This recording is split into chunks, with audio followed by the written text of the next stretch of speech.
Ano yan, Bes? Pwede bang manghiram ng pera, Bes? Kasi yung nanay ko nagkasakit eh, tapos hindi ko na alam kung anong gagawin ko.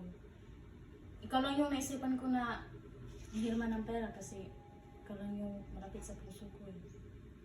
Kahit 2,000 lang, Bes, kung okay lang sa'yo.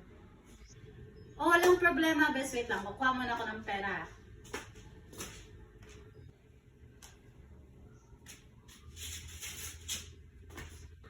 Ito na, Bes, oh. 2K to. Ang palugit ko nito is before 1 week kasi may kailangan din akong bilhin para sa mga bata ko. Okay lang ba? O sige, Bes, maraming salamat talaga ha. 2,000 years later.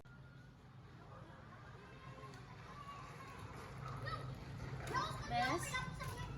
Ano yan, Bes? Pwede bang sa susunod na buwan na lang sa Okay lang, Bes. May pera naman akong naibilin dyan eh. Sige, salamat, Bes ha. Salamat sa pag-unawa. Okay, walang problema, Bes.